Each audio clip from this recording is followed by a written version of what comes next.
আবু হুরায়রা রাদিয়াল্লাহু তাআলা আনহু থেকে বর্ণিত হাদিস, নবীজিকে জিজ্ঞাসা করা হলো, ইয়া রাসূলুল্লাহ সাল্লাল্লাহু আলাইহি ওয়াসাল্লাম, মিজানের মধ্যে সবচাইতে ওজন হবে কোন আমল? নবীজি নামাজের কথা বলেন নাই, রোজার কথা বলেন নাই, হজ যাকাত কোনো কিছুর কথা বলেন নাই। নবীজি বলেন মিজানে সবচাইতে ওজন হবে। এই পৃথিবীর সবচাইতে বড় পীরও যদি আসে, কোরআনের কথা বলতেছে, এর মধ্যে তাকে বন্ধ করানো এর চাইতে বড় বেয়াদবি আর হতে পারে না। বন্ধ করে দেন মাহফিল। সাতার মাহফিল দিয়ে কি হবে? একটা সময় প্রত্যন্ত অঞ্চলের সাধারণ মানুষের দিন শেখার জায়গা ছিল মসজিদ ভিত্তিক সকালের মক্তব, সুবাহি মক্তব। আমরাও আমাদের ছোটবেলা দেখছি যে প্রত্যন্ত অঞ্চলে গ্রামের মধ্যে ওই রকম মাদ্রাসা ছিল না।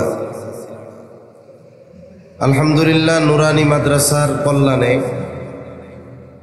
এখন এমনও আছে আমাদের এক গ্রামে 4টা মাদ্রাসা আছে। 4টা মাদ্রাসা আছে 1-1.5 কিলোমিটারের ভিতরে, 4-5টা মাদ্রাসা। কিন্তু আজ থেকে 25-30 বছর আগেও একটা ইউনিয়নে একটা মাদ্রাসা এটা পাওয়া যাইত না। অনেক দূরে দূরে শহরে, থানা শহরে, কোথাও বা জেলা শহরে মাদ্রাসা, এছাড়া আর মাদ্রাসা নাই। সেজন্য মুসলিম সমাজে মক্তবের গুরুত্ব ছিল অপরিসীম। দেখা যাইত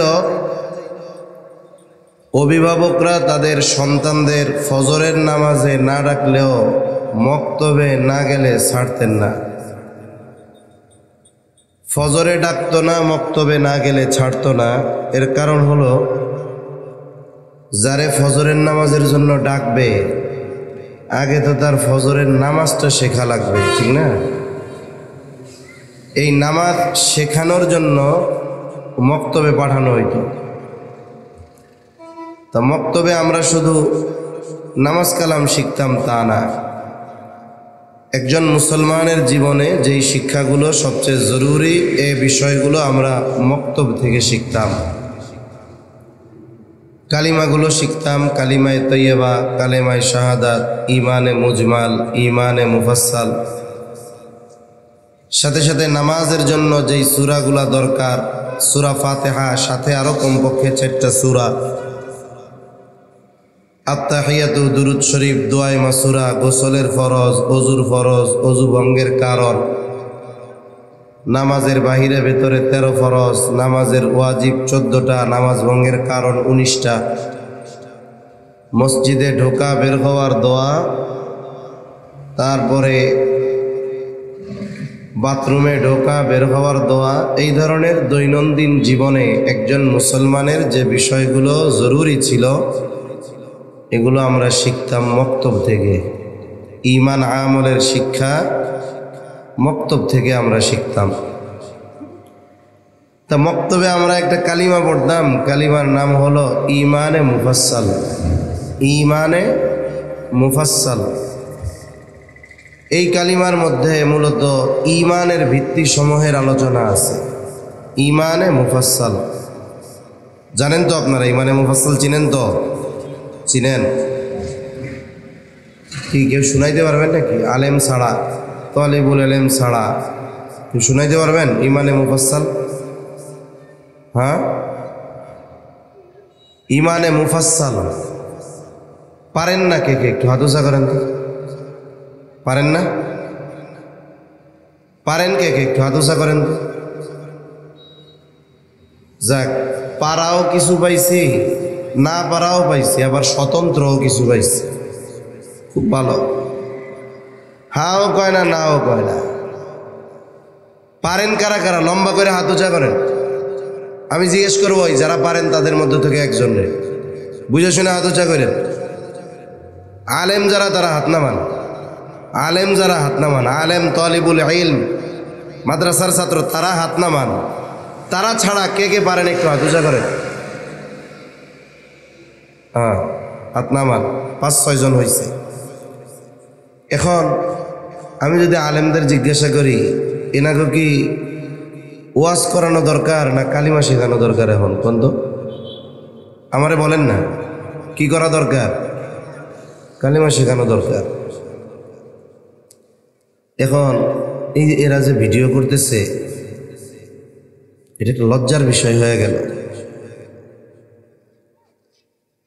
যে চিন্তা করে দেখেন, এখানে মানুষ মোটামুটি কম না, এই হিসাবে এতগুলো মানুষ যদি ৬-৭ জন মানুষ আমরা ইমানে মুফাসসাল পারি উলামায়ে কেরাম বাদে, তাহলে আমাদের অবস্থাটা কি চিন্তা করে দেখেন। ইমানে মুফাসসাল এগুলার মধ্যে ইমানের ভিত্তি সমূহের আলোচনা আসছে। ইমানের ভিত্তি হলো ৬টা। কয়টা? একটু জোরে কোন। ৬টা। তা ইমানে মুফাসসালে আমরা কি পড়তাম?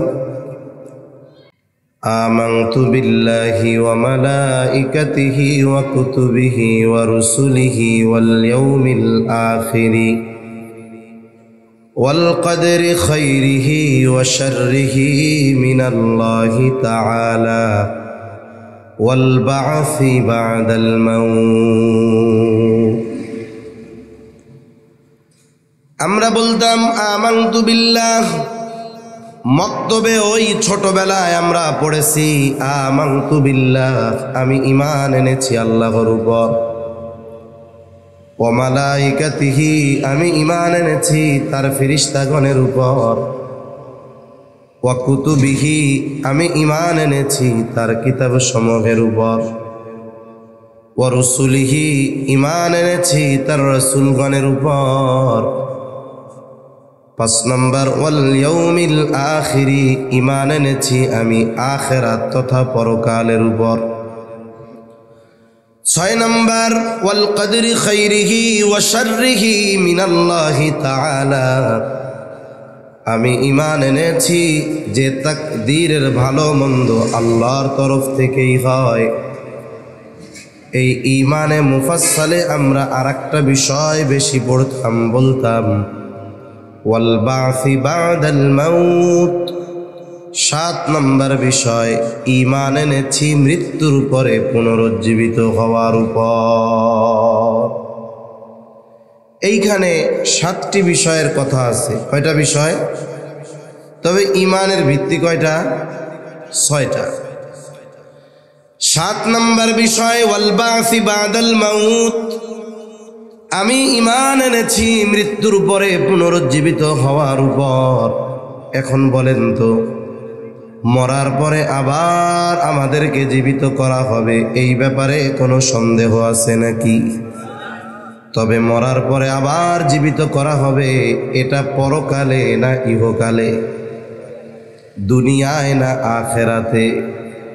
তাহলে মৃত্যুর পরে পুনরুজ্জীবিত হওয়া এটা আখেরাতের সাথে সম্পৃক্ত বিষয়। আর ৫ নম্বরে আমি আপনি বলেছি আমি ঈমান এনেছি আখেরাতের উপর। তার মানে যেই ব্যক্তি আখেরাতের উপরে ঈমান আনে, সে অটোমেটিকলি মৃত্যুর উপরে পুনরায় জীবিত হওয়ার উপরেও ঈমান আনে। এই হিসাবে ৭ নাম্বারটা ৫ নাম্বারের মধ্যে আছে। এই দুইটা মিলে একের মধ্যে ২, এই দুইটা মিলে হলো ১, আর বাকি আছে ৫। তাহলে ৫ আর ১ কত হয়? ঈমানের ভিত্তি কয়টা? ৬টা। এই ৬টার মধ্যে একটা হলো ওয়া রুসুলিহি, ঈমান এনেছি রাসূলগণের উপর। রাসূলগণের উপরে ঈমান এনেছি, আল্লাহর প্রতি ঈমান এনেছি, তার জাত সিফাত সবকিছুর উপরে ঈমান আনছি। ওয়া মালাইকাতিহি, তার ফেরেশতাগণের উপরে ঈমান এনেছি।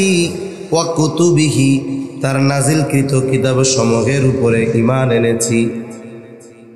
তার মানে আল্লাহ তাআলা কিতাব নাজিল করেছেন সর্বমোট। আমরা ছোটবেলায় স্কুলের বইয়ের মধ্যে ওইগুলা পড়ছি। আসমানি কিতাব কতখানা? ১০৪ খানা। ১০৪ খানার মধ্যে বড় কিতাব কয়খান? চার খান সবাই জানেন তো, ওলামায়ে কেরাম ছাড়া, তালিবুল ইলম ছাড়া এই চার কিতাব কোন কোন নবীর উপরে নাজিল হয়েছে জানা আছে? আছে জানা?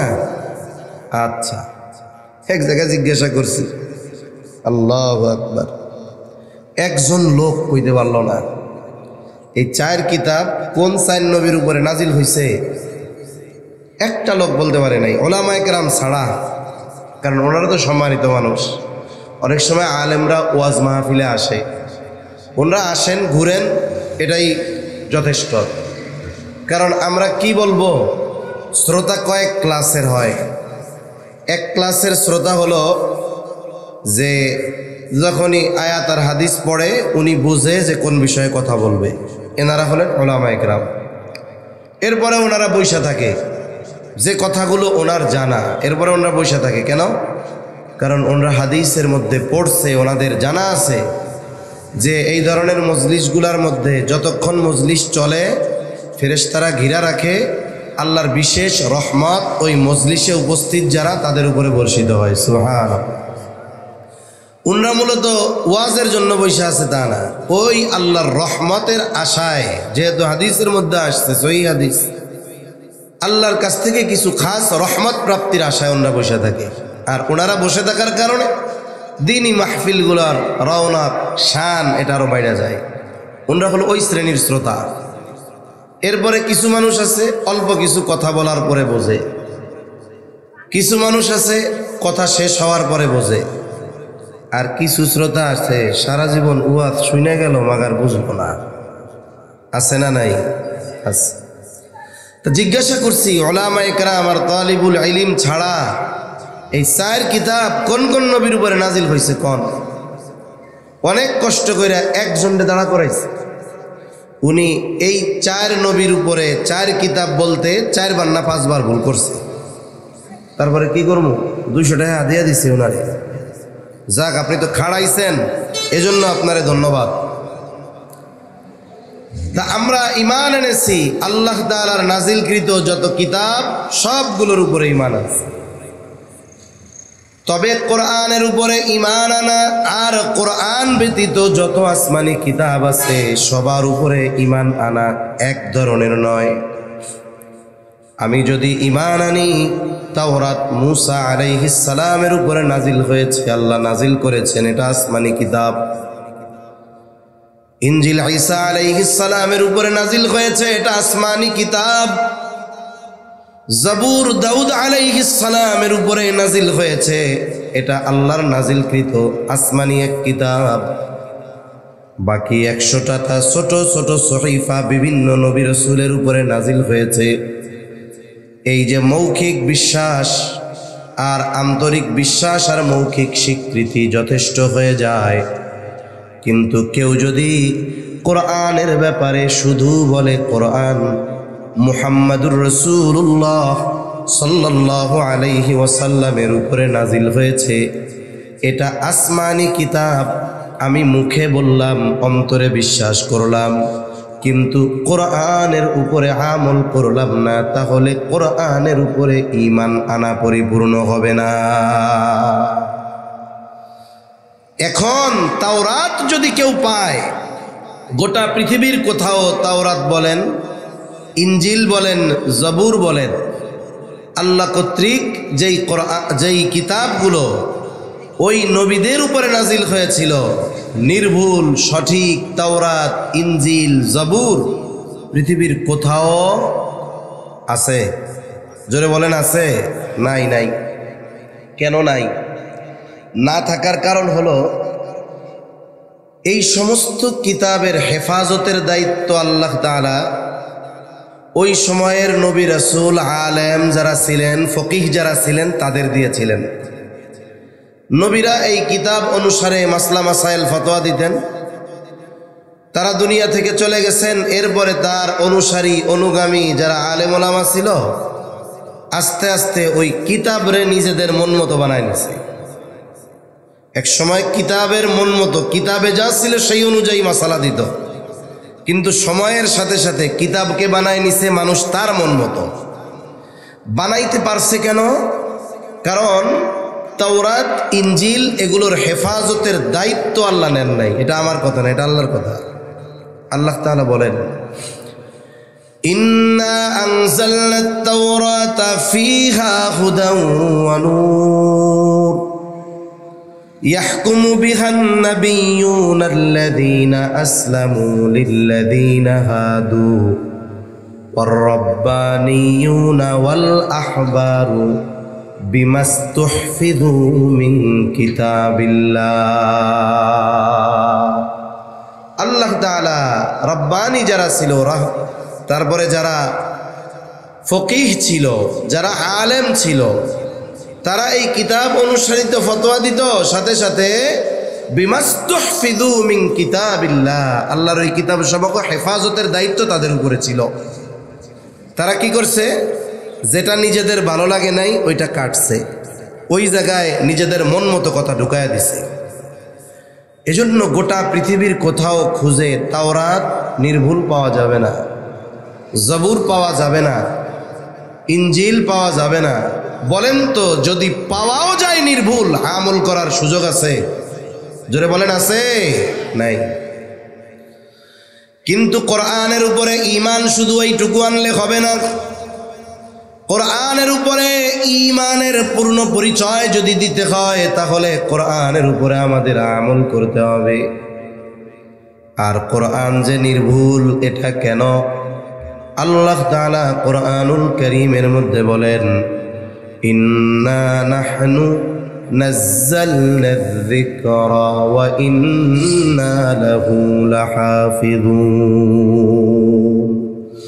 আল্লাহ তাআলা বলেন, আমি এই জিকির, আমি এই কোরআন নাজিল করেছি, আর হেফাজতের দায়িত্ব আমি আল্লাহ। সুবহানাল্লাহ। শুধুমাত্র কোরআনের লিখিত বিষয়গুলোর হেফাজতের জিম্মাদারি আল্লাহ নিয়েছেন এমনটা নয়।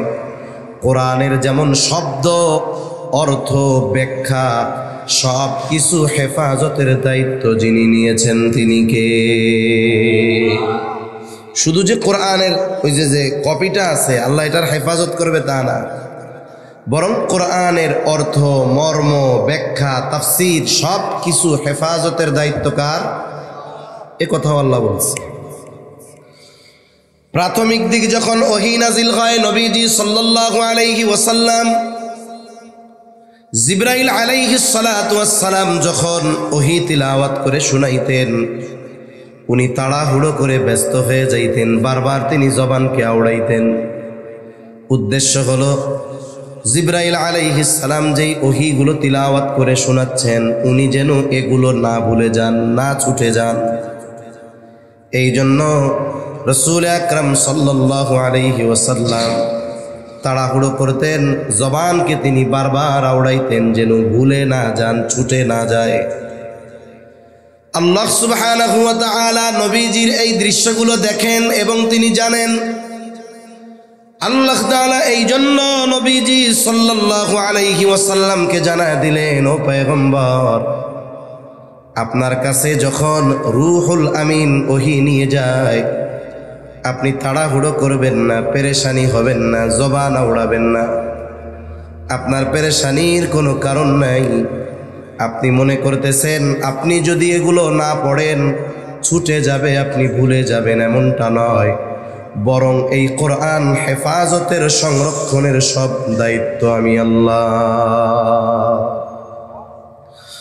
আল্লাহ তাআলা বলেন, লা তুহাররিক বিহি লিসানাকা লিতা'জালা বিহি ইন্না আলাইনা জামআহু ওয়া কুরআনাহু। আল্লাহ তাআলা বলেন, লা তুহাররিক লিসানাকা লিতা'জালা বিহি, আপনি আপনার জবানকে তাড়াহুড়ো করে আওড়াবেন না, নড়াচড়া করবেন না। আপনার ওইভাবে তাড়াহুড়ো করে পড়ার কোনো প্রয়োজন নাই। আপনি মনে করতেছেন এগুলো আপনি সব সংরক্ষণ করতে পারবেন না, এগুলো আপনার থেকে ছুটে যাবে। আবার আপনি জিবরাইলের সাথে পড়েন যেন পড়ার মধ্যে সব কিছু ঠিক হয়, অসুবিধা নাই। আল্লাহ বলেন, ইন্না আলাইনা জামআহু ওয়া কুরআনাহু, এই কোরআন জমা করা, সংরক্ষণ করার দায়িত্ব যেমন আমার, এই কোরআন আপনাকে পড়িয়ে দেওয়ার দায়িত্ব আমি আল্লাহ। আল্লাহ তাআলা এবার বলেন ফাইদা করানাহু ফাত্তাবিউ কুরআনাহ। যখন জিবরাইল আলাইহিস সালাম আপনার সামনে তিলাওয়াত করে আপনি তার তিলাওয়াত শুনবেন, এটার আনুগত্য করেন। ফাইদা করানাহু ফাত্তাবিউ কুরআনাহ। জিবরাইল আলাইহিস সালাম যখন আপনার সামনে কোরআন তিলাওয়াত করে শোনায়, আপনি তার তিলাওয়াত শুনতে থাকেন, অসুবিধা নাই। আপনার কাছ থেকে ছুটেও যাবে না, ভুলেও যাবেন না। কেন? আল্লাহ তাআলা এটা জমা করার দায়িত্ব নিয়েছেন। আবার আপনি শুনবেন, জবানে জবানে পড়লে আপনি মনে করতেছেন তিলাওয়াত শুদ্ধ হবে কিনা, পেরেশানির কারণ নাই। ওই কোরআন সংরক্ষণের দায়িত্ব যেমন আমার, ওই কোরআন শুদ্ধভাবে আপনাকে পড়ায়া দেওয়ার দায়িত্ব আমার। সুতরাং পেরেশানি ছাড়া আপনি তার তিলাওয়াতের অনুগামী হন, তার তিলাওয়াত শুনতে থাকেন। এরপরে আল্লাহ তাআলা বলেন সুম্মা ইন্না আলাইনা বায়ানা। আল্লাহ রাব্বুল আলামিন জানায় দেন এই কোরআনের ব্যাখ্যা সারমর্ম, এটাও আল্লাহ তাআলা শিক্ষা দেওয়ার দায়িত্ব নিয়েছেন। তাহলে কোরআনের শাব্দিক হেফাজত, অনুবাদিক হেফাজত, ব্যাখ্যাগত হেফাজত সব কিছুর জিম্মাদারি যিনি নিয়েছেন তিনি কে? এই যে ব্যাখ্যা হেফাজতের দায়িত্ব আল্লাহ তাআলা নিছেন। তবে আল্লাহর একটা সিস্টেম তো আছে, কোনো কিছু ছাড়া আল্লাহ সব কিছু পারে। যেমন কেউ যদি মনে করে মা বাবা ছাড়া সন্তান হয় না, এটা আল্লাহর একটা উসুল, আল্লাহর একটা নিজাম। কিন্তু মা বাবা ছাড়া সন্তান জন্ম দেওয়ার ক্ষমতা আল্লাহর আছে না নাই? আছে। এজন্য যেমন পৃথিবীতে যদি কেউ চেষ্টা করে কোরআনের কোনো নুক্তা উল্টাপাল্টা করবে, শব্দ বাদ দেন, নোক্তা, তাহলে এই পৃথিবীতে কোটি কোটি হাফেজে কোরআন আছে, ওটা ধরে ফেলবে, উল্টাপাল্টা করার কোনো সুযোগ নাই। এরপরে কোনো ব্যক্তি যদি চিন্তা করে কোরআনের ভুল তিলাওয়াত মানুষকে শিখাবে, বলেন তো ওই ভুল তিলাওয়াত ধরার মানুষ এই সমাজে, এই দেশে, এই দুনিয়ায় কোটি কোটি আছে না নাই? আছে। যেহেতু এটাও সংরক্ষিত, ভুল করার সুযোগ নাই। ব্যাখ্যাও আল্লাহর পক্ষ থেকে সংরক্ষিত। এজন্য এই উম্মতের মধ্যে যখনই কেউ কোরআনের মন গড়া ব্যাখ্যা করেছে, আছে না কিছু পণ্ডিত মন গড়া ব্যাখ্যা করেছে, এই উম্মতের উলামায়ে কেরাম কোরআন হাদিসের সঠিক যেই ব্যাখ্যা, সাহাবায়ে কেরামের পক্ষ থেকে যেই ব্যাখ্যা, রাসূলুল্লাহ সাল্লাল্লাহু আলাইহি ওয়াসাল্লামের পক্ষ থেকে যেই ব্যাখ্যা, এই ব্যাখ্যাগুলোকে সামনে রেখে ওই অপব্যাখ্যাকারীদের মুখোশ গোটা পৃথিবীর মানুষের সামনে উন্মোচন করে দিয়েছে। যখনই কেউ কোরআনের অপব্যাখ্যা দল আল্লাহ কর্তৃক হেফাজতকৃত ওই সঠিক ব্যাখ্যার কথা মানুষের কাছে পৌঁছিয়ে দেয়, ঠিক কিনা বলেন? এজন্য কোরআন হেফাজতের দায়িত্ব আল্লাহ তাআলার। এই কোরআনের উপরে শুধু মৌখিকভাবে বললে হবে না যে আমি কোরআনের উপরে ঈমান আনছি, বরং সাথে সাথে এই কোরআন অনুযায়ী আমল করতে হবে, তাহলে এই বিশ্বাসের পূর্ণতা আসবে। এরপরে আমরা বলেছিলাম ওয়া রুসুলিহি, রাসূলগণের উপরে ঈমান এনেছি। আমার আপনার নবীর আগে যত নবী রাসূল এসেছেন সবাই আল্লাহর তরফ থেকে প্রেরিত, এটার উপরে ঈমান আনতে হবে। তবে মুহাম্মাদুর রাসূলুল্লাহ সাল্লাল্লাহু আলাইহি ওয়াসাল্লামের ব্যাপারে শুধু এতটুকু বিশ্বাস করলে হবে না যে তিনি আল্লাহর পক্ষ থেকে প্রেরিত রাসূল। শুধু এতটুকু বিশ্বাস করলে হবে না, বরং এই বিশ্বাসের পূর্ণতা তখন আসবে যখন রাসূল আকরাম সাল্লাল্লাহু আলাইহি ওয়াসাল্লামের বাস্তবিক আমল, রাসূলের সিরাত আমার আপনার জীবনে বাস্তব আমলে পরিণত হবে। সাথে সাথে এই বিষয়ের উপরেও ঈমান আনতে হবে যে আমার আপনার নবী শেষ নবী, আমার আপনার নবীর পরে আর কোনো নবী নাই। ওয়া রুসুলিহি, রাসূলগণের উপরে ঈমান আনার মধ্যে এই বিষয়টাও অন্তর্ভুক্ত। খতমে নবুয়তের উপরে ঈমান আনা, যে আমার আপনার নবীর পরে আর কোনো নবী নাই। এই যে খতমে নবুয়তের উপরে ঈমান, এটা শুধু আপনাদের মসজিদের ইমাম মুয়াজ্জিন কমিটি আর মাদ্রাসার মুহতামিম ছাত্র আর আমরা 2-4 জন আনলেই সবারটা আদায় হয়ে যাবে? সবারটা আদায় হবে? মনে রাখতে হবে এই বিষয়গুলোর উপরে আমাকে যেমন ঈমান আনতে হবে, একজন সাধারণ মানুষ তাকেও ঈমান আনতে হবে। ওই বিষয়গুলো আমার কাছে যেমন জরুরি, একজন সাধারণ ইমানদার তার কাছেও সমপর্যায়ের জরুরি হতে হবে, ঠিক কিনা বলেন? তাহলে রাসূলগণের উপরে ঈমান আনলাম মানে আমাদের নবীর ব্যাপারে স্পেসিফিকভাবে যে তিনি আল্লাহর প্রেরিত রাসূল, সাথে সাথে এটাও ঈমান আনলাম যে আমার আপনার নবী হলেন শেষ নবী, নবীজির পরে আর কোনো নবী নাই। আমার আপনার নবী হলেন এমন এক নবী যার দ্বারা আল্লাহ সুবহানাহু ওয়া তাআলা এই দুনিয়ার গুরুত্বপূর্ণ বিষয়গুলোর পরিপূর্ণতা প্রদান করেছেন। শরীয়তের নতুন কিছু সংযোজন বিয়োজন আমার আপনার নবীর পরে আর জরুরত নাই। এই উম্মতের একেবারে শেষ জামানায় ঈসা আলাইহিস সালামকে আল্লাহ তাআলা আসমান থেকে আবার নাজিল করবেন, আসমান থেকে আবার পাঠাবেন। আমাদের দেশে কিছু মানুষ আছে যারা নবীজিকে শেষ নবী মানে না। তারা বলতে চায় যে গোলাম আহমদ কাদিয়ানী তো নবী বলেই, সাথে সাথে তারা বলতে চায় যে ঈসা আলাইহিস সালাম শেষ জামানায় আসবে, এটা তো নবীজির কথা।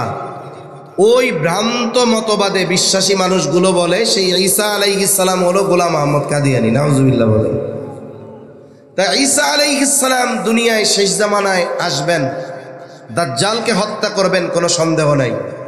তবে এটা হবে তার পুনরাগমন, সর্বশেষ আগমন নয়।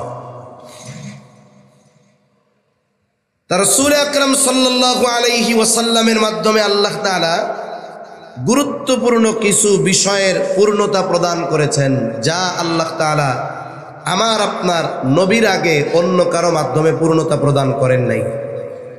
এমন কয়েকটা বিষয় আপনাদের সাথে একটু মুযাকারা করি, কষ্ট হবে না তো ইনশাআল্লাহ? লম্বা সময় নিব না। আমি তো ভাবছিলাম 10টায় উঠে যাব, গতবার তো আসছিলাম দেরি হয়েছিল আসতে, অনেক জ্যামে পড়ছি, তারপরেও আল্লাহ আনছে। কিন্তু যাওয়ার সময় আল্লাহ তাকদিরে লেখা রাখছিলেন অ্যাক্সিডেন্ট করছিলাম। আপনাদের এখান থেকে যাওয়ার সময় নভেম্বরের 3 তারিখ আপনাদের এই মাহফিলটা ছিল। মাহফিল শেষ করে যাওয়ার সময় একেবারে বাসার কাছাকাছি নবীনগর অ্যাক্সিডেন্ট হয়েছে গাড়ি। আল্লাহ তাআলা হেফাজত করছে, আমাদের তেমন কিছু হয় নাই, গাড়ির ক্ষয়ক্ষতি হয়েছে। তারপর পরবর্তীতে যখন আবার এই জায়গার কথা বলছে, শফিপুরের কেন্দ্রীয় মসজিদের ইমাম খতিব মুফতি সাইফুল্লাহ বেলালী ভাই, গতবারও উনি বলছিলেন। তা আমি চিন্তা করছি যাবো না, ওই জায়গায় আসতে যাই অ্যাক্সিডেন্ট হয়েছে, যাবো না। তো পরে চিন্তা করলাম এজন্য তো আর ওই মাহফিলার কর্তৃপক্ষ দায়ী না, এটা তো আমার তাকদির। ওয়াল কাদরি খাইরিহি ওয়া শাররিহি মিনাল্লাহি তাআলা। কিন্তু আমরা তো মানুষ, কিছু উল্টাপাল্টা চিন্তা ভাবনা তো আসে।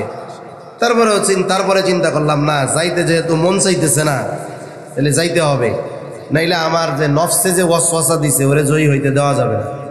না হলে বৃহস্পতিবারের প্রোগ্রাম অধিকাংশ সময় মসজিদে যাইতে যে জায়গা থেকে সুবিধা আমি সেদিক রাখার চেষ্টা করি, একটু সুবিধা হয় আর কি, যেহেতু আজকে জুমার রাত।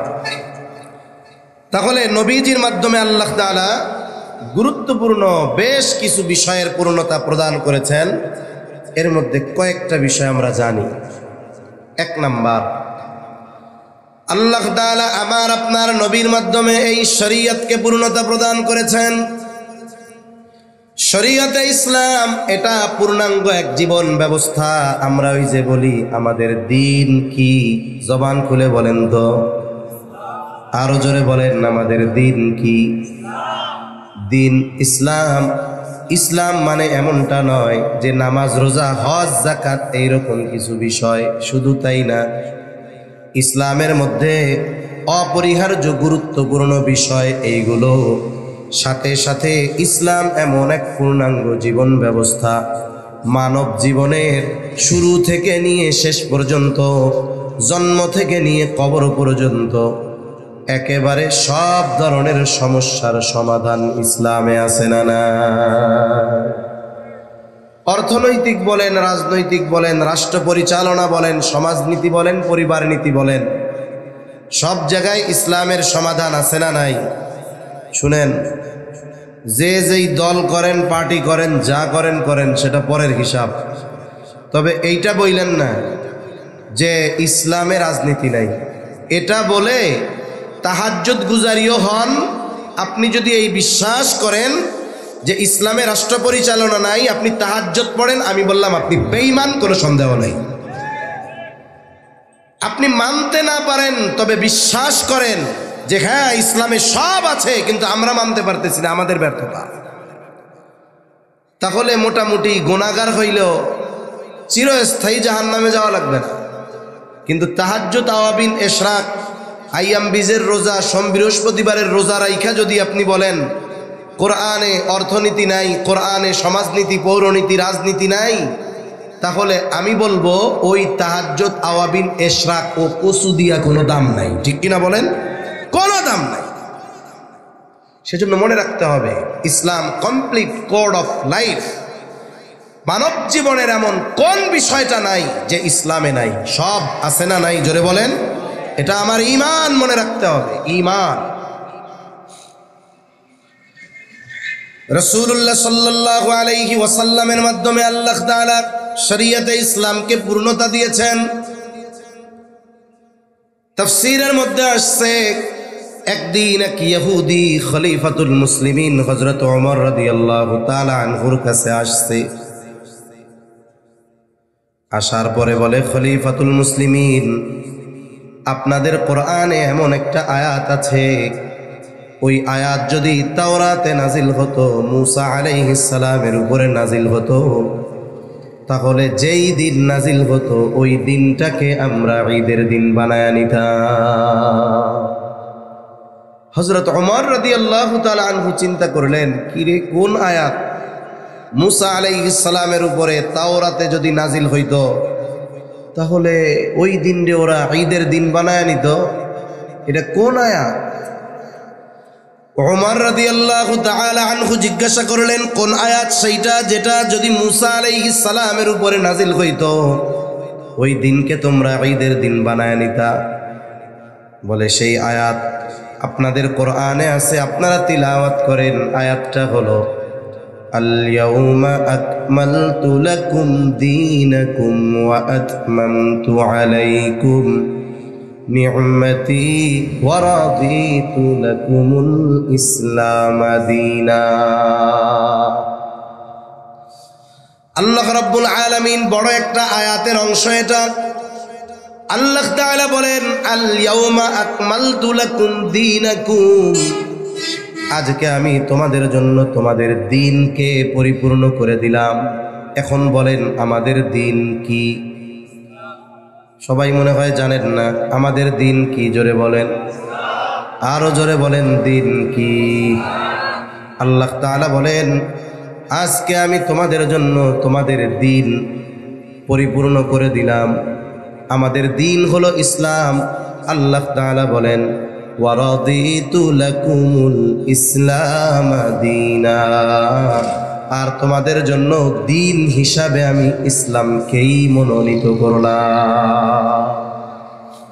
দিন শব্দের অর্থ হলো জীবন ব্যবস্থা। কি ব্যবস্থা? জোরে বলেন, জীবন ব্যবস্থা। এই পৃথিবীতে অনেক পদ্ধতির জীবন ব্যবস্থা আছে। সমাজতন্ত্র এটা একটা জীবন ব্যবস্থা, গণতন্ত্র একটা জীবন ব্যবস্থা, রাজতন্ত্র একটা জীবন ব্যবস্থা। অনুরূপভাবে ইসলাম এটাও একটা জীবন ব্যবস্থা। পৃথিবীতে অন্যান্য যত জীবন ব্যবস্থা আছে সবগুলার পরিবর্তন, সংযোজন, বিয়োজন হয়েছে, কিন্তু ইসলাম এমন এক পূর্ণাঙ্গ জীবন ব্যবস্থা।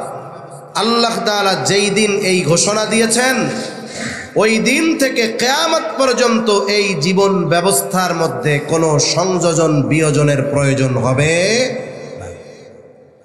এখন আমরা ওই জীবন ব্যবস্থার উপরে চলতে পারি না, এটা আমাদের ব্যর্থতা, ঠিক না? এজন্য ওই জীবন ব্যবস্থা দিয়ে সমাজ, রাষ্ট্র, দেশ, পৃথিবীর উন্নতি হবে না, এটা যারা মনে করে, এটা যারা বলে, তারা বেঈমান, কোনো সন্দেহ নাই। মনে রাখতে হবে। আমি কি আবার কোনো দলের ভোট চাইতেছি নাকি? জোরে কথা বলেন। ভোট চাইতেছি? কোনো দলের বিরোধিতা করতেছি? আমরা ইমানদার। কোন বিষয়গুলোর উপরে আমাদের ইমান টিকে থাকবে এই কথাগুলো বলতেছি। একজন যদি 14 দিন ধরে পায়খানা খায়, কোনো অসুবিধা নেই, খাক না, কোনো সমস্যা আছে? ও খাইতেছে, কইতেছে ভাই খাচ্ছি কিন্তু এটা হারাম, তুই আরো খা। কিন্তু তুই পায়খানা খাস, এই জন্য যদি খোঁজ যে না রে ভাই এটা কিন্তু হালাল, এখনই তো সমস্যা, ঠিক কিনা বলেন? আপনি হারাম করতেছেন, হারাম খাচ্ছেন, হ্যাঁ হারামকে হারাম জেনে করতেছেন, হারামকে হারাম বিশ্বাস করে বলতেছেন, করতেছেন, আপনার পাপ হচ্ছে, তবে আপনি কাফের হচ্ছেন না। কিন্তু আপনি একটা হারামকে যদি বৈধ মনে করেন, ওই হারাম করাও লাগবে না, খাওয়াও লাগবে না, ওটাকে বৈধ মনার করার কারণে আপনার ঈমান থাকবে না, ঠিক কিনা বলেন?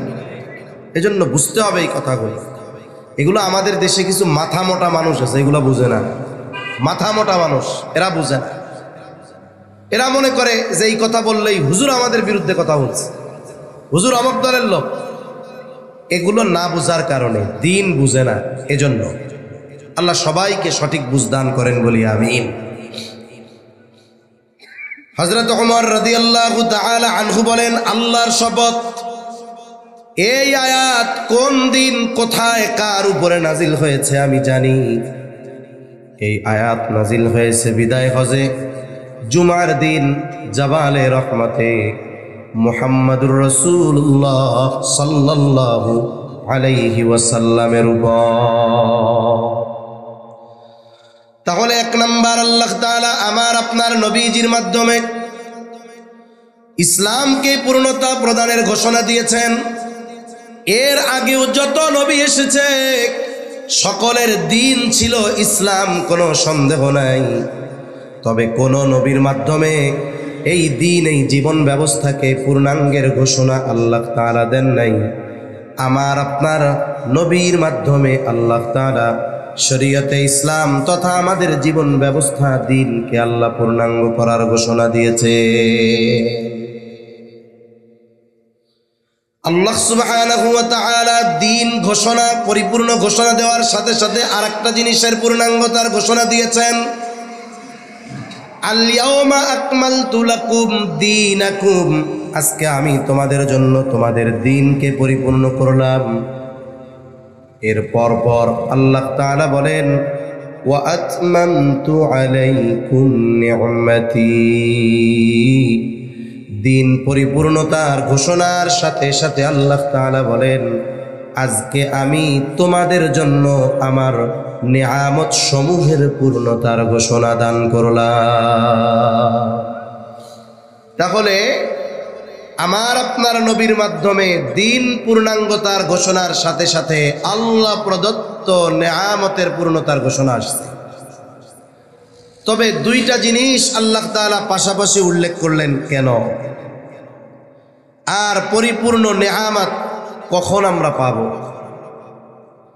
আল্লাহ সুবহানাহু ওয়া তাআলা দিন পূর্ণতার পাশাপাশি নিয়ামতের পূর্ণতার ঘোষণা দিয়েছেন।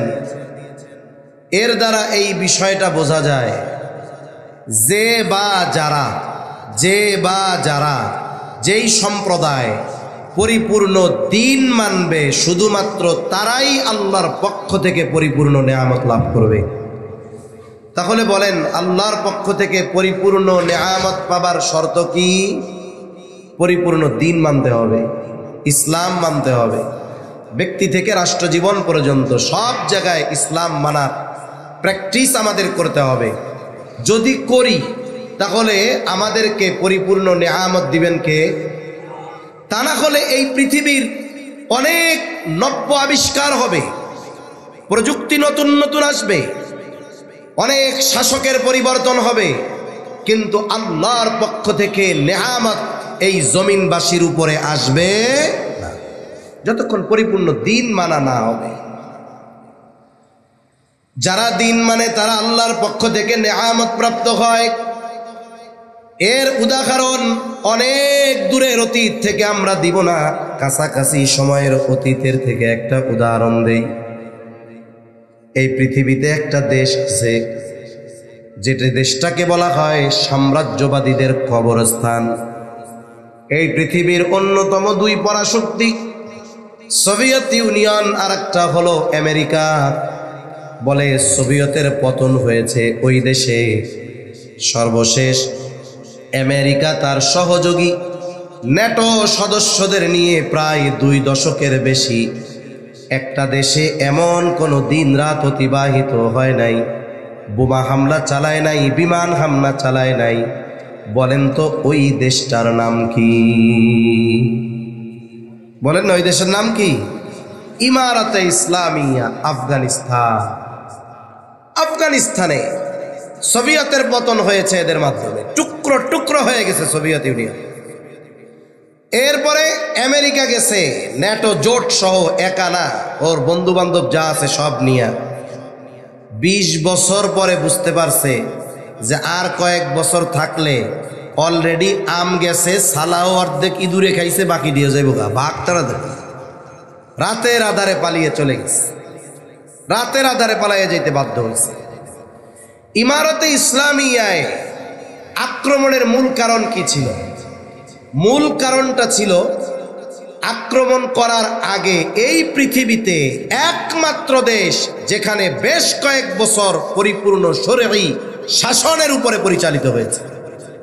গণতন্ত্রকে ধরে নাই, কোরআনতন্ত্র যখন ধরছে মূলত এটা সহ্য হয় নাই। আর মনে রাখবেন, আমেরিকার এই পৃথিবীতে গণতন্ত্র প্রতিষ্ঠা উদ্দেশ্য নয়। গণতন্ত্র হলো তাদের একটা বাহানা। মোট কথা হলো তারা তাদের প্রভুত্ব প্রতিষ্ঠা করতে চায় এই দেশগুলোর উপরে। এই পৃথিবীর সব দেশ কি গণতান্ত্রিক দেশ নাকি? হ্যাঁ, সৌদি আরব, মধ্যপ্রাচ্যের দেশগুলো কি গণতান্ত্রিক দেশ না? আপনার উত্তর কোরিয়া গণতান্ত্রিক দেশ না? এরকম কিউবা গণতান্ত্রিক দেশ না? ওইসব দেশও তো পৃথিবীতে আছে। আরব দেশে গণতন্ত্র নাই, তাদের রাজতন্ত্র আছে, পরিবারতন্ত্র আছে, কিন্তু তারা ক্ষমতার চেয়ারে একের পর এক বসতেছে কেন? বলে আমেরিকার প্রভুত্বকে যখন মেনে নিয়েছে তখন তাদের এই চেয়ার টিকায় রাখার দায়িত্ব তারা নিছে। কথা বুঝেন নাই মনে হয়, নাকি মাথার উপর দিয়া যায় কথা? আবার রাত 12টা, 12:30, 11:30টার সময় এই কথা না কইয়া হুজুর একটু কানে হাত দিয়ে টান দেন তো, ছতা মাথা এগুলো ভাল লাগে না। আমারও এত রাত্রে আর কথা কইতে ভাল লাগে না, কারণ মানুষের বুঝ নেওয়ার ক্ষমতা রাত 11টার পরে থাকে না। রাত 11টার পরে ওয়াজ লাগবে হলো মাওলানা আব্দুল খালেক শরীয়তপুরীর ওয়াজ লাগবে, ঠিক কিনা বলেন? কানে হাত দিয়ে টান দিবে, ঝাল টক মিষ্টি বলবে, ওনাদের ওয়াজ চলে। কিন্তু আমরা যারা চেষ্টা করি যে কিছু জিনিস শ্রোতা বুঝুক, আমরা বুঝাই, তা রাত 11টার পরে শ্রোতার চেহারার দিকে তাকাইলে মনে হয় এখন আমি শুধু ওভারলোড দিচ্ছি। ওভারলোড বুঝেন? আমাদের গ্রামের ভাষায় বলে বোঝার উপরে শাকের আটিও বোঝা। একজন বোঝা নিছে, ও যাইতেছে, বোঝা নিছে বড় একটা, আর একজন ছোট্ট একটা শাকের আটি দিয়ে কয় আমার এটা অনেক, কয় না ভাই না ভাই, এটা নেওয়া যাইব না, বোঝার উপরে শাকের আটিও বোঝা। এখন আপনারা তো দীর্ঘ 3 ঘন্টা ধরে লোড নিতেছেন, এখন আমি আবার আপনাদের লোড দিব, এটা আমারও কষ্ট লাগে। তারপরেও সজাগ আছেন তো? তাকবীর দেন, নারায়ে তাকবীর, নারায়ে তাকবীর, মাশাআল্লাহ। তা আমেরিকার উদ্দেশ্য কি? যে তোমরা কোরআন মানতে পারবা না, অন্য যত তন্ত্রমন্ত্র থাকে থাক, আর আমার প্রভুত্ব যদি স্বীকার করো সব তোমাদের জন্য বৈধ, কোনো অসুবিধা নেই। তা আফগানিস্তানে তারা আক্রমণ করছে কেন? তাদেরকে কনভিন্স করতে পারে নাই। এর আগের ইতিহাস আছে, আমি ওইদিকে যাব না। তখন কি হলো? যে কোনো একটা ওসিলা দিয়া, ছলে বলে কলে কৌশলে ওই দেশে তারা আক্রমণ করবে। আক্রমণ চলেছে এক নাগাড়ে প্রায় 22 বছর। কত বছর?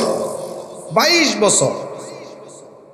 চতুর্দিকে যে তাদের বন্ধু ছিল এমনটা নয়, আল্লাহ তাআলা ওই মানুষগুলোর উপরে এমন রহমত করছেন যে এই পৃথিবীর সর্বাধুনিক সামরাস্ত্রে সুসজ্জিত একটা বাহিনীর বিরুদ্ধে তারা 22 বছর আল্লাহর উপরে ভরসা করে লড়াই চালিয়ে গেছেন।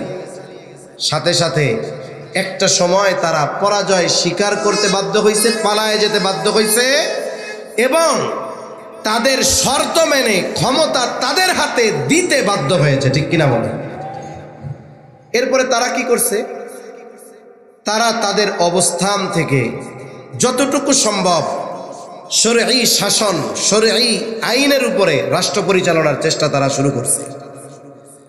আমেরিকা চিন্তা করছে যে যখন তারা চলে যায় ওই দেশের যত রিজার্ভ আছে সব নিয়ে গেছে, টাকা হাতে নাই, আপনার হাতে ডলার নাই, মানে কোনো দাম নাই। আমার আপনার কাগজের টাকা, এটার কোনো দাম নাই। মনে রাখি, কাগজের টাকার কোনো দাম আছে? 5 টাকার একটা কয়েনের যেই দাম তার চেয়ে 1000 টাকার নোটের কম দাম। আজকে যদি গভর্নমেন্ট ঘোষণা করে যে 1000 টাকার নোট সব বাতিল, কি করবেন ওইটা দিয়ে? 1 টাকা দিয়ে কেউ কিনবো? ওইটা রান্না করে ভাত রান্নার জন্য আগুনের মধ্যে ঠেলা লাগবে। কিন্তু আপনার হাতে যদি 5 টাকার একটা কয়েন থাকে, ওটা একটা ধাতব পদার্থ, ওইটা দিয়ে আপনি কিছু একটা করতে পারবেন। তার মানে ওই 5 টাকার কয়েনটার যেই দাম 1000 টাকার কাগজের নোটেরও সেই দাম নাই। তা বর্তমান দুনিয়ায় ডলারের উপরে নির্ভর করে কোন দেশের অর্থনীতি কেমন। ডলারের দাম যখন বাড়ে তখন ওই দেশের অর্থনীতি দুর্বল হয়। ডলারের দাম আর তাদের দেশের টাকার মান যখন কাছাকাছি থাকে বলে অর্থনৈতিক অগ্রগতি সমৃদ্ধি হয়। ওই দেশের মানুষের হাতে ক্ষমতা তুলে দিয়ে গেছে, কিন্তু কোনো রিজার্ভ নাই, ধ্বংসস্তূপে পরিণত এক দেশ। যাওয়ার সময় যত কিছু পারছে নষ্ট করে গেছে। চিন্তা করছে যে ক্ষমতা ঠিকই দিয়া গেলাম, এই দেশের মানুষ যেহেতু কোনো সম্পদ তাদের হাতে দিয়ে যায় নাই, 6 মাস 9 যাইতেই বলবে আগেই ভালো ছিলাম। 6 মাস 9 যাইতে কি বলবে? আগেই ভালো ছিলাম। কিন্তু ওই দেশের শাসন পরিচালনার দায়িত্ব যারা নিয়েছে, এদের হাতে এই জাগতিক সম্পদ ডলার টাকা হয়তো নাই, কিন্তু তারা কোরআন আর সুন্নাহকে সামনে রেখে রাষ্ট্র পরিচালনার দায়িত্ব নিয়েছে। ঠিক কিনা বলেন? ফলশ্রুতিতে কি হয়েছে? 3 বছর পার হয়ে হয়তো 4 বছর চলে, এই পৃথিবীতে যেই সমস্ত মুদ্রার মান এই কয়েক বছরে সবচাইতে বেড়েছে, অর্থনৈতিক অগ্রগতি সমৃদ্ধি যাদের হয়েছে, এই পৃথিবীর 1 নম্বর দেশ ওই ইমারতে ইসলামী আফগানিস্তান। কি মনে করেন বাংলাদেশের টাকার চাইতে ওদের টাকার মান বেশি? খালি তো আমাগো কিছু স্থাপনা দেখাইছে আর গুড্ডু গুড্ডু লাড্ডু খাওয়াইছে, বুঝেন নাই? এটা দেখাচ্ছি, এটা দেখাচ্ছি, এটা এটা এটা, কিন্তু তল দিয়ে তো গোড়া কাইটা দিছে। কিন্তু ওই দেশের টাকার মান আমাদের চাইতেও বেশি। তার মানে অর্থনৈতিকভাবে তারা আমাদের চাইতে দ্বিগুণ সমৃদ্ধ হয়েছে। আর এটা সম্ভব হয়েছে মাত্র কয় বছরের মধ্যে? 3 বছরও লাগে নাই। এটা কেন হইল? এটা হওয়ার কারণ হলো ওই দেশের মানুষ অধিকাংশ, সাথে সাথে ওই দেশের শাসক যারা, তাদের 2টা গুণ আছে। কয়টা গুণ? জোরে বলেন কয়টা? 2টা গুণ। আর আল্লাহ বলেন ওই 2 গুণ যদি কোনো সম্প্রদায়ের মধ্যে থাকে, কোনো জনপদের অধিবাসীদের মধ্যে থাকে, আল্লাহর ওয়াদা, আল্লাহ বলেন আমি তাদের জন্য আসমান আর জমিনের বরকতের দরজা সমূহ খুলে দিব। সুবহান আল্লাহ তাআলা বলেন ওয়ালাউ আন্না আহলাল কুরা আমানু ওয়াত্তাকাউ লাফাতাহনা আলাইহিম বারাকাতিম মিনাস সামাই ওয়াল আরদ। আল্লাহ তাআলা বলেন যদি ওই জনপদের অধিবাসীরা ঈমান আনে আর মুত্তাকি হয়ে যায়, লাফাতাহনা আলাইহিম বারাকাতিম মিনাস সামাই ওয়াল আরদ, আল্লাহ তাআলা বলেন তাহলে অবশ্যই আমি তাদের জন্য আসমান আর জমিনের বরকতের দরজা সমূহ খুলে দিব।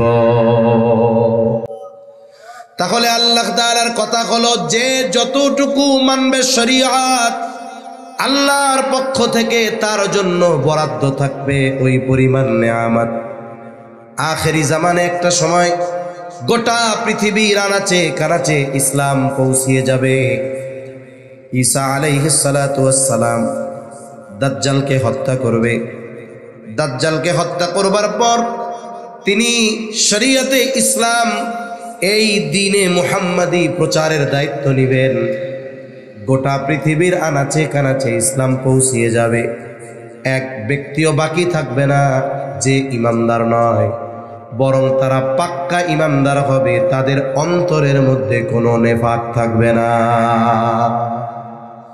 গোটা পৃথিবীর মানুষ ইমানদার হয়ে যাবে। ওই সময় কি হবে? নবীজি বলেন মানুষের সম্পদ উপচিয়ে পড়বে। ওই সময় পরিপূর্ণ দ্বীন মেনে মানুষ চলবে। আল্লাহ তাআলা পরিপূর্ণ আসমান জমিনের বরকতের দরজা সমূহ খুলে দিবে। মানুষের সম্পদ কেমন হবে? নবীজি এক হাদিসের মধ্যে বলেন, হাত্তা ইয়াকসুরা ফীকুমুল মালু ফায়াফিদু, ততক্ষণ পর্যন্ত কিয়ামত হবে না যতক্ষণ না মানুষের সম্পদ উপচিয়ে না পড়বে।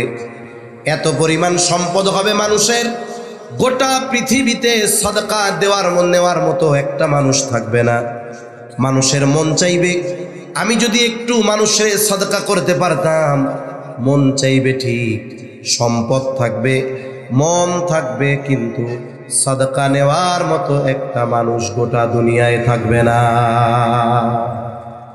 তাহলে দ্বীন পরিপূর্ণতার সাথে সাথে নেয়ামত পরিপূর্ণতার ঘোষণা দিছেন কে? ওই নেয়ামত পাওয়া যাবে কখন?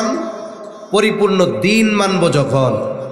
দ্বীন পরিপূর্ণ যতক্ষণ মানব না, আল্লাহর পক্ষ থেকে নেয়ামত পাবো ঠিক, তবে পরিপূর্ণ নেয়ামত পাবো না।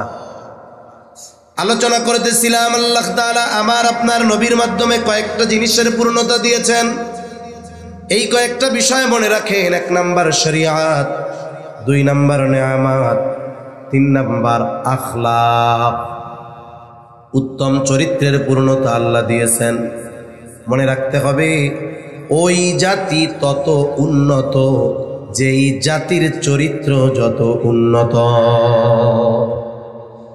স্ট্রাকচার, স্থাপনা, বড় বড় ইমারত আর উঁচু উঁচু ডিগ্রির দ্বারা একটা জাতি উন্নতির শিখরে পৌঁছাতে পারে না। উন্নতির শিখরে পৌঁছতে হলে চরিত্রগত দিক দিয়ে সর্বোচ্চ উন্নত হতে হবে। কিন্তু আফসোসের বিষয়, আমাদের দেশে চতুর্দিকে আমরা যদি খেয়াল করি, মানুষের নৈতিক অবক্ষয়, চারিত্রিক অধপতন সময়ের সাথে সাথে এত বাড়তেছে যে কয়েক যুগ পরে উত্তম চরিত্রের মানুষ খোঁজার জন্য জাদুঘরে যাওয়া লাগতে পারে। ঠিক কিনা কম? এজন্য চরিত্র বড় এক জিনিস, নৈতিকতা বড় এক জিনিস। উত্তম চরিত্র অন্যতম এক সম্পদ মানুষের। এজন্য রাসূলুল্লাহ সাল্লাল্লাহু আলাইহি ওয়াসাল্লাম জানায় দেন, মিজানের মধ্যে সবচাইতে ওজন হবে উত্তম চরিত্র। আবু হুরায়রা রাদিয়াল্লাহু তাআলা আনহু থেকে বর্ণিত হাদিস, নবীজিকে জিজ্ঞাসা করা হলো, ইয়া রাসূলুল্লাহ সাল্লাল্লাহু আলাইহি ওয়াসাল্লাম, মিজানের মধ্যে সবচাইতে ওজন হবে কোন আমল? নবীজি নামাজের কথা বলেন নাই, রোজার কথা বলেন নাই, হজ যাকাত কোনো কিছুর কথা বলেন নাই। নবীজি বলেন মিজানে সবচাইতে ওজন হবে উত্তম চরিত্র। এজন্য আমাদের চারিত্রিক উন্নতি দরকার। আমাদের চরিত্র কার কেমন আমরা প্রত্যেকে নিজেরা নিজের চরিত্র সম্পর্কে জানি। এজন্য বড় বড় বিল্ডিং, বড় বড় সেতু, আধুনিক স্থাপনা আর প্রযুক্তি মানুষকে উন্নতির শিখরে পৌঁছাতে পারে না। উত্তম চরিত্র মানুষকে যেখানে পৌঁছাতে পারে, প্রযুক্তি সেখানে পৌঁছাতে পারে না। এজন্য আমরা উত্তম চরিত্রের অধিকারী হব ইনশাআল্লাহ। আর এটা শিখবো কার থেকে? রাসূল সাল্লাল্লাহু আলাইহি ওয়াসাল্লামের আখলাক থেকে।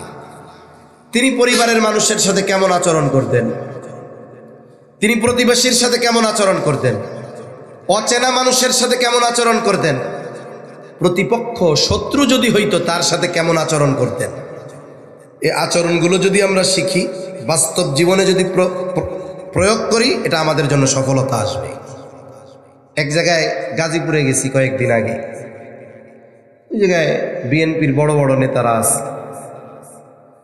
ওনারা আসছেন, এমপি পদপ্রার্থী বসে আছেন, বয়ান শুনতেছেন।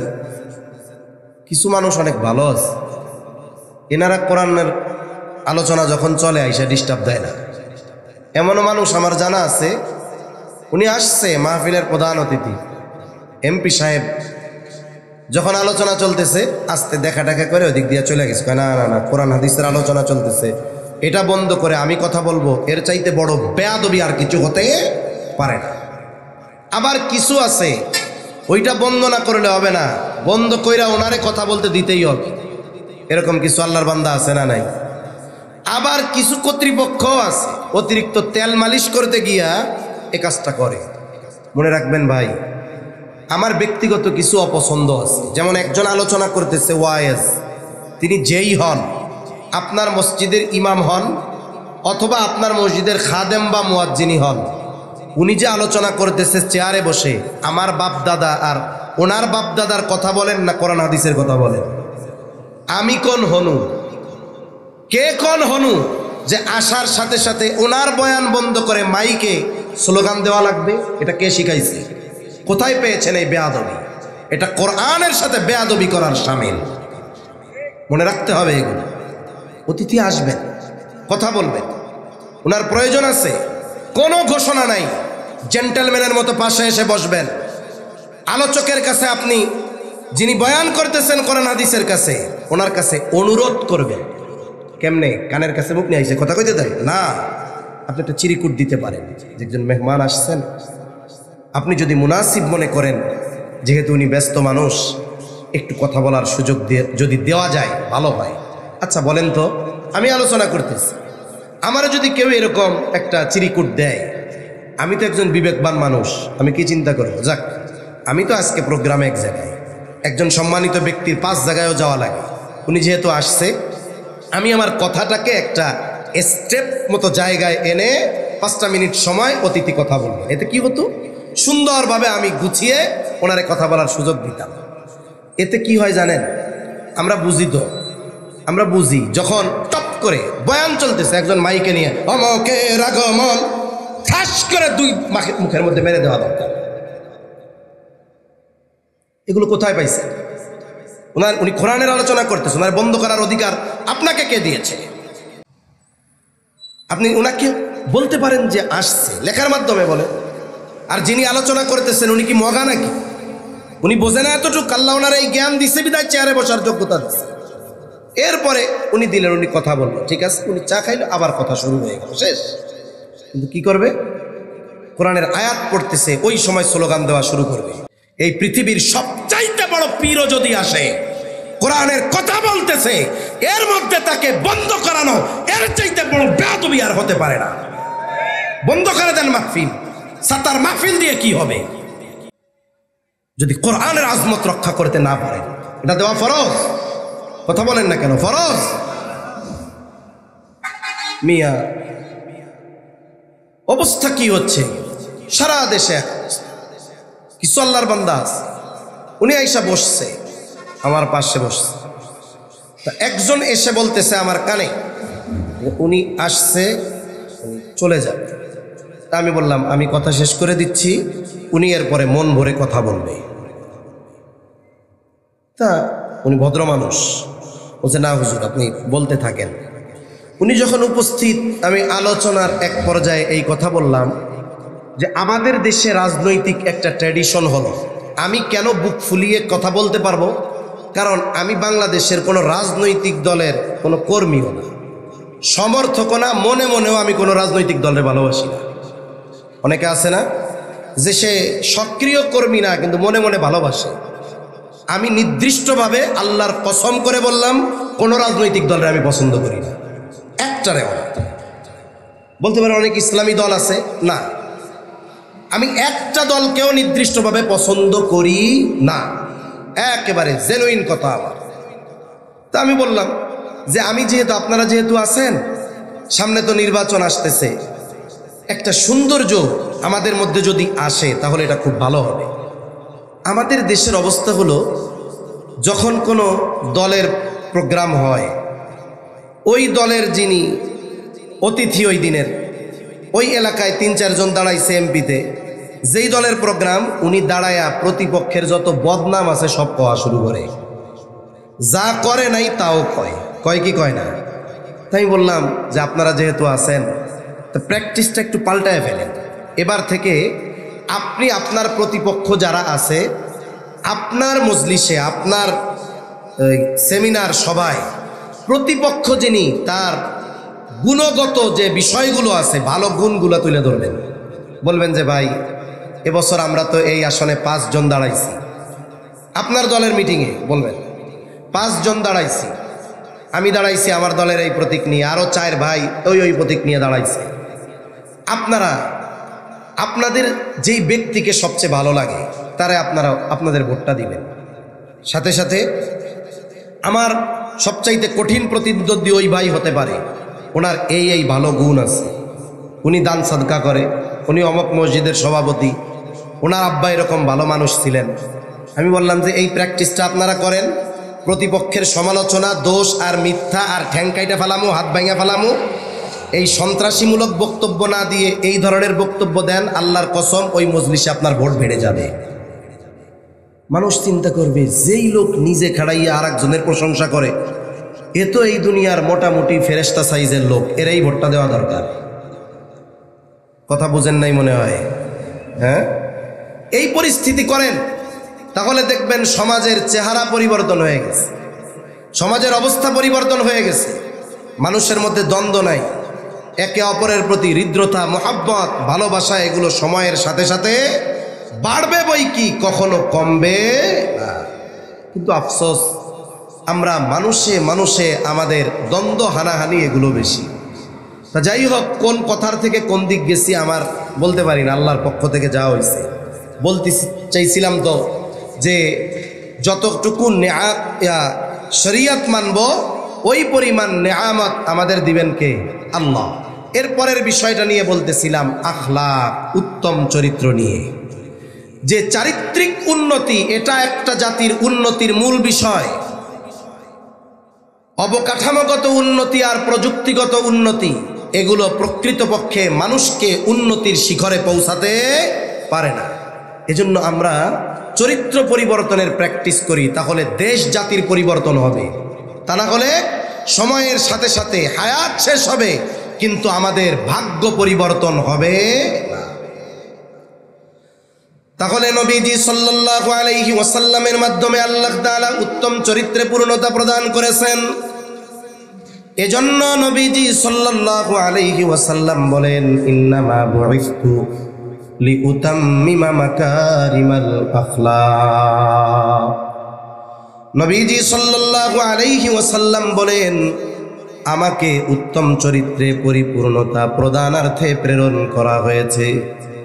আমার আপনার নবী সাধারণ কোনো নবী নয়, প্রত্যেক নবী উত্তম চরিত্রওয়ালা নবী, কিন্তু আমার আপনার নবী উত্তম চরিত্রে পরিপূর্ণতা দান করনেওয়ালা নবী। 4 নম্বর, আল্লাহ তাআলা আমার আপনার নবীজির মাধ্যমে নবুয়তের পূর্ণতা প্রদান করেছেন। আমার আপনার নবী হলেন শেষ নবী। এই যে রিসালাতের যেই সিলসিলা ধারাবাহিকতা, নবীদের আসার যেই আগমনের ধারাবাহিকতা, এটা আমার আপনার নবীজির মাধ্যমে আল্লাহ তাআলা পূর্ণতা দিয়েছেন।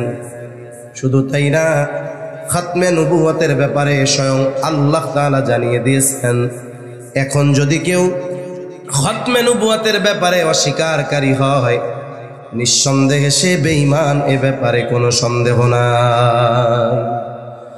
আর খতমে নবুয়তের উপরে ঈমান রাখা সবার জন্য জরুরি, সে আলেম হোক আর গায়রে আলেম হোক, এটা সবার জন্য ঈমানি দায়িত্ব। আর নবীজি যে শেষ নবী, এটা কোরআন হাদিসের সুস্পষ্ট দলিলের মাধ্যমে প্রমাণিত।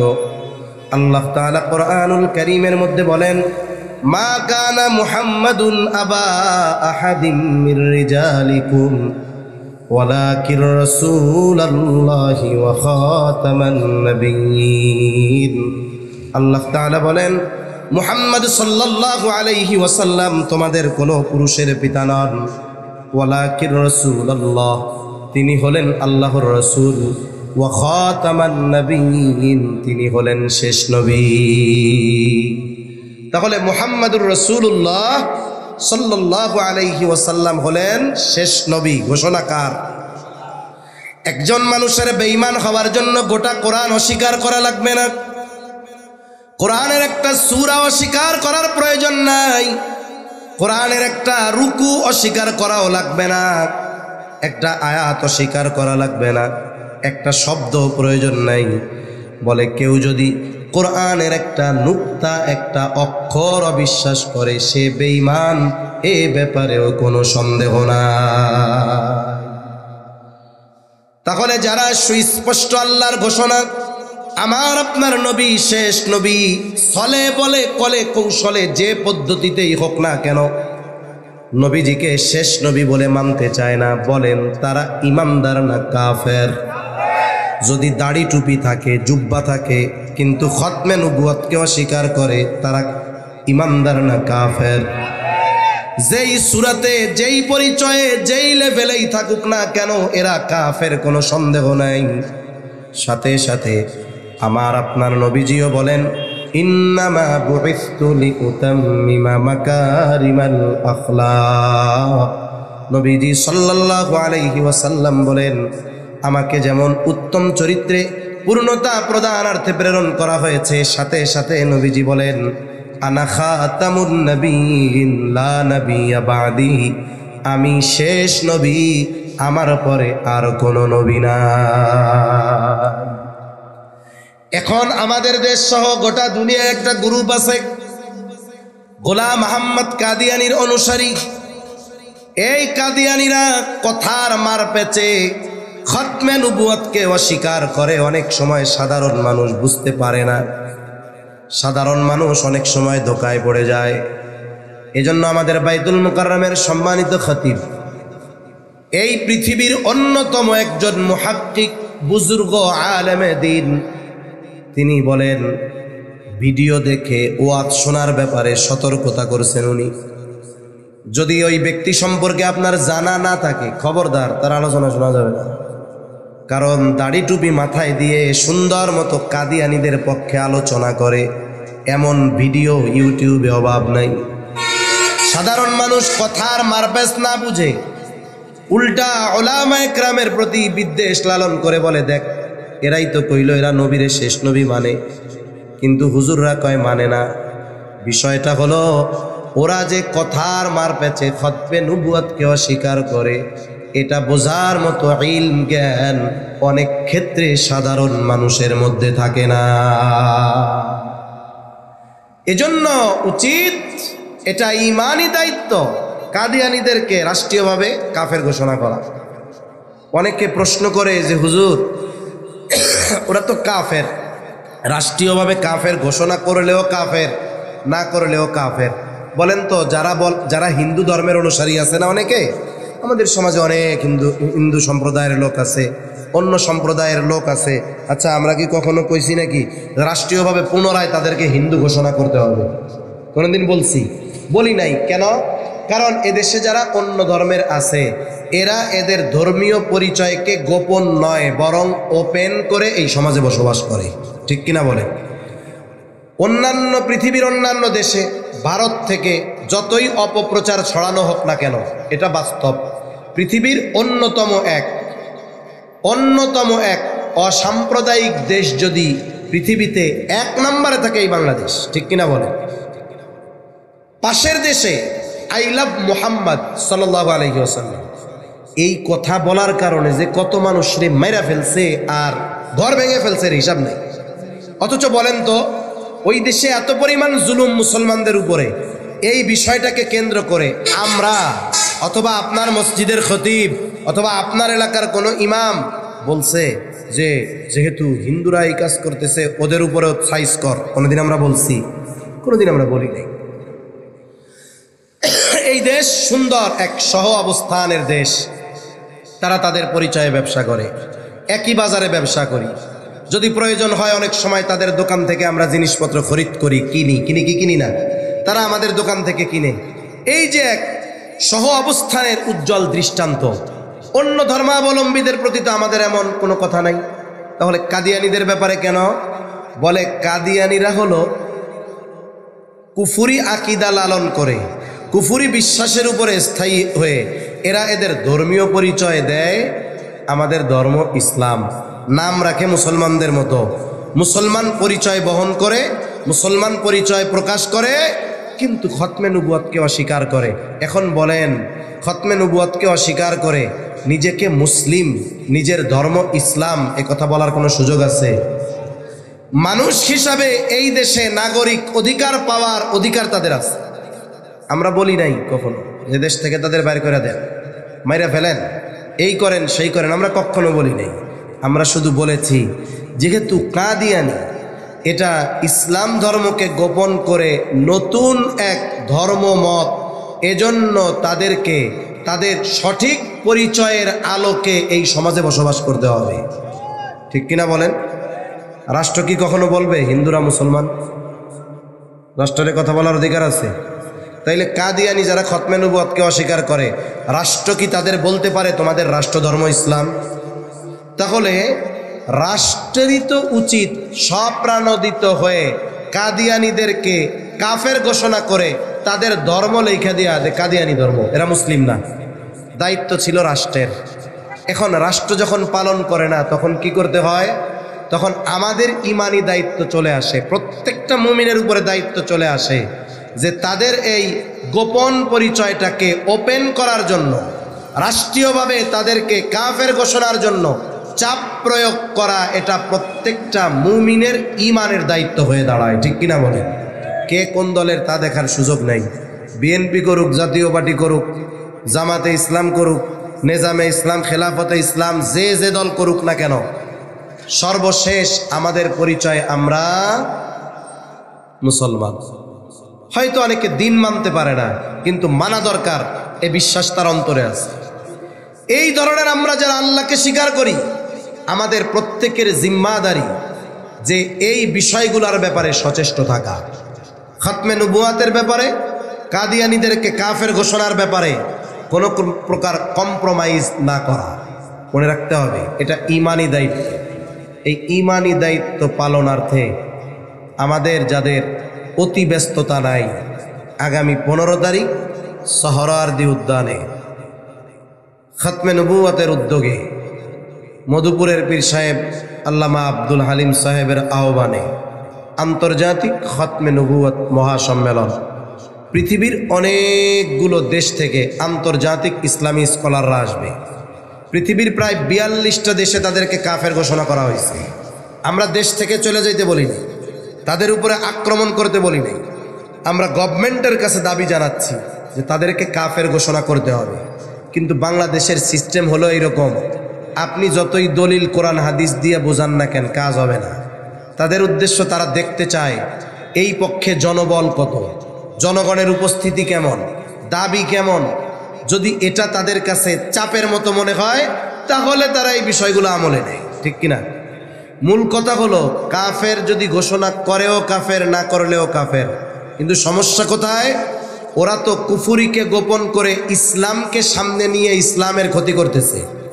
সেজন্য প্রকাশ্য দুশ্মনের চাইতে গোপন দুশ্মন বেশি ভয়ঙ্কর।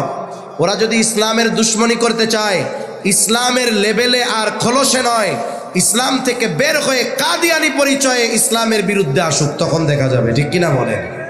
এজন্য এই দাবি প্রত্যেকটা ইমানদারের দাবি। সেজন্য আমরা আগামী শনিবার 15ই নভেম্বর এই মহা সমাবেশকে সফল করার জন্য, রসুল আকরাম সাল্লাল্লাহু আলাইহি ওয়াসাল্লামের খতমে নবুয়তের এই প্রোগ্রাম সফল করার জন্য সোহরাওয়ার্দী উদ্যানে যাওয়ার চেষ্টা করব ইনশাআল্লাহ। তৌফিক দান করেন। যারা না পারি দোয়া করব যে আল্লাহ আপনি ব্যবস্থা করে দেন। কারণ আল্লাহ তাআলার কাছ থেকে কিছু মঞ্জুর করাইতে হলে শুধু মাঠে নামলে হয় না। কিছু মানুষের যায় নামাজে গভীর রাতে চোখের পানি লাগে। ঠিক কিনা বলেন? আমরা যদি মনে করি যে আমাদের চেষ্টা প্রচেষ্টা সব কিছুর মাধ্যমেই সব কিছু অর্জন হবে, তা না। কিছু মানুষ বলবে, কিছু মানুষ রাতের আধারে আল্লাহর কাছে রোনাজারি করবে। এজন্য যারা যাইতে না পারবো, কমপক্ষে খাসভাবে আল্লাহর কাছে দোয়া করব যে আল্লাহ আমাদের যেই উদ্দেশ্য, এটাকে আপনি সফল করেন। নবীজির খতমে নবুয়াতের উপরে যারা আঘাত করতে চায়, তাদের এই শয়তানি চেহারাকে গোটা পৃথিবীর মধ্যে আপনি উন্মোচিত করে দেন, সাথে সাথে এদেরকে কাফের ঘোষণার জন্য যত বন্দোবস্ত দরকার আপনি আসমান থেকে সবকিছু সহজ করে দেন। কোনো আল্লাহর বান্দার দোয়া কবুল হয়ে গেলে এটা তো সহজ হয়ে যাবে, ঠিক কিনা বলেন? তাহলে সম্মানিত উপস্থিতি, নবীজি সাল্লাল্লাহু আলাইহি ওয়াসাল্লাম পূর্ণাঙ্গ দ্বীন দিয়ে গেছেন আমাদের জন্য আল্লাহর পক্ষ থেকে। পূর্ণাঙ্গ নেয়ামতের ঘোষণা আমাদের আছে, উত্তম আখলাকের ঘোষণা আমাদের জন্য আছে, সাথে সাথে পরিপূর্ণ শেষ নবী খাতামুন নবিয়্যিন আমাদের আছে। কিন্তু আফসোস, এত কিছু থাকার পরেও ওই জিনিসগুলোর যথাযথ ব্যবহার না করার কারণে আজকে আমরা গোটা পৃথিবীতে লাঞ্ছিত, অপমানিত, ঠিক কিনা বলেন? এজন্য ফাইন্ড আউট করা দরকার যে কোন কারণগুলোতে আমাদের এই পরিণতি। কারণগুলো বের করে যদি যথেষ্ট বা যথাযথ ব্যবস্থা আমরা নিতে পারি, ইনশাআল্লাহ এই মুসলমানেরা আবার পৃথিবীতে মাথা উঁচু করে আমরা দাঁড়াবো। এই পৃথিবী আবার পরিচালনা করবে মুসলমানেরা, এই পৃথিবীর নেতৃত্ব দিবে ইনশাআল্লাহ আগামীতে মুসলমানেরা। আল্লাহ তাআলা আমাদের কথাগুলো বুঝবার তৌফিক দান করেন। আবার রাগ হয়েন, আসলে আফসোস নিয়ে কিছু কথা অতিরিক্ত বললাম, যেটা আমার দুঃখ লাগে যে একজন কোরআন হাদিসের কথা বলতেছে আর একজন কেন মাইক নিয়ে, কোনো সিগন্যাল নাই, কিচ্ছু নাই, কেন থামায়া দিবে? ওনার কথা যেই আল্লাহর ওলি আসতেছে ওনার চাইতে যিনি বলতেছিলেন তার কথার দাম কম। এই বিষয়গুলো আমরা খেয়াল রাখি। অনেক সময় আমাদের দেশে কি হয়, বিশেষ আলোচক আলোচনা করতেছে, বয়ান করতেছে, প্রধান আলোচক আসছে, ওমা এখন এই বিশেষ আলোচকরে চিনেই না, আছে না নাই? কথা শেষ করতে পারে নাই, ওপাশ দিয়া মাইকে ওনারে পারলে কয়, মাইকেই পারলে আপনি জানগা, আপনার আর লাগবো না। বেচারা সালাম কালাম দিয়ে ধীরে সুস্থে কথাটা শেষ করবে এই সুযোগও দেয় না। কাজ করে কি করে না? তাহলে কি হইল? ওনাকে অসম্মান করা হইল না তো? ওনার সম্মান তো আল্লাহ বাড়াই দিতে পারে, কিন্তু অসম্মান কাকে করা হইল? উনি কার কথা বলতেছিল তাকে অসম্মান করা হইল, এটা মনে রাখতে হবে আমাদের। এজন্য দ্বীনি মাহফিলগুলোর মধ্যে যদি আমরা ওই ধরনের নিয়মতান্ত্রিকতা ঠিক না করতে পারি, তাহলে এগুলোর দ্বারা যে ফায়দা আসার কথা ওই পরিমাণ ফায়দা আসবে না। মাহফিলে ফায়দা হয়, তবে আশানুরূপ কেন হয় না? বলে আমাদের শৃঙ্খলা সিস্টেম ঠিক না থাকার কারণে। কষ্ট পাইয়েন না, কষ্ট পাইলে মাফ করে দিয়েন। আমি আমার স্বার্থ, আমার রাগ থেকে বলি নাই, আল্লাহর জন্য বলছি। আল্লাহ সুবহানাহু ওয়া তাআলা আমাদের কথাগুলো বুঝবার তৌফিক দান করেন, আমিন। ওয়া আখিরু দাওয়ানা আনিল হামদুলিল্লাহি রাব্বিল আলামিন। ইসলামিক মেগা 24 চ্যানেলটি সাবস্ক্রাইব করুন। ভিডিওটা ভালো লাগলে লাইক, কমেন্ট, শেয়ার করুন।